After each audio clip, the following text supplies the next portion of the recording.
I want to talk for a few minutes with the people of the United States about banking. With the comparatively few who understand the mechanics of banking, but more particularly with the overwhelming majority who use banks for the making of deposits and the drawing of checks, I want to tell you what has been done in the last few days, why it was done, and what the next steps are going to be. I recognize that the many proclamations from state capitals and from Washington, the legislation, the Treasury regulations, etc., couched for the most part in banking and legal terms, should be explained for the benefit of the average citizen. I owe this in particular because of the fortitude and good temper with which everybody has accepted the inconvenience and hardships of banking holiday. I know that when you understand what we in Washington have been about, I shall continue to have your cooperation as fully as I have had your sympathy and help during the past week. First of all, let me state the simple fact that when you deposit money in a bank, the bank does not put the money into a safe deposit vault. It invests your money in many different forms of credit bonds, commercial paper, mortgages, and many other kinds of loans. Words, the total amount of all the currency in the country is only a small fraction of the total deposits in all of the banks. What then happened during the last few days of February and the first few days of March? Because of undermined confidence on the part of the public, there was a general rush by a large portion of our population to turn bank deposits into currency or gold. A rush so great that the soundest banks could not get enough currency to meet the demand. The reason for this was that on the spur of a moment it was, of course, impossible to sell perfectly sound assets of a bank and convert them into cash except at panic prices far below their real value. By the afternoon of March 3rd, scarcely a bank in the country was open to business. Proclamations temporarily closing them, in whose or in part had been issued by the governors in almost all the states. It was then that I issued the proclamation providing for the nationwide bank holiday, and this was the first step in the government's reconstruction of our financial and economic fabric. The second step was the legislation promptly and patriotically passed by the Congress view of the requirement of time to intend the holiday and lift the ban of that holiday gradually. This law also gave authority to develop a program of rehabilitation of our banking facilities.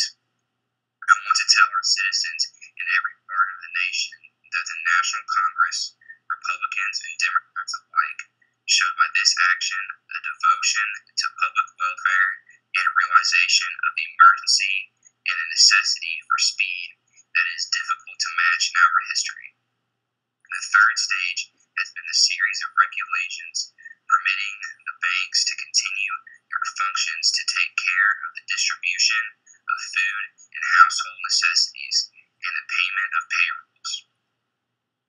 This bank holiday, while resulting in many cases in great inconvenience, is affording us the opportunity to supply the currency necessary to meet the situation.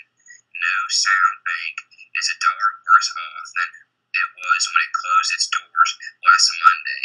Neither is any bank which may turn out to be in a position for immediate opening.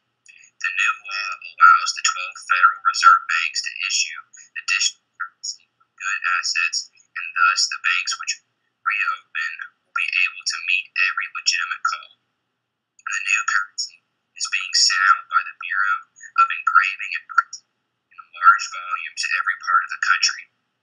It is sound currency because it is backed by good assets. As a result, we start tomorrow, Monday, with the opening of banks in the 12 Federal Reserve bank cities, those banks which on first examination by the Treasury have already been found to be all right. This will be followed on Tuesday by the resumption of all their functions by banks already found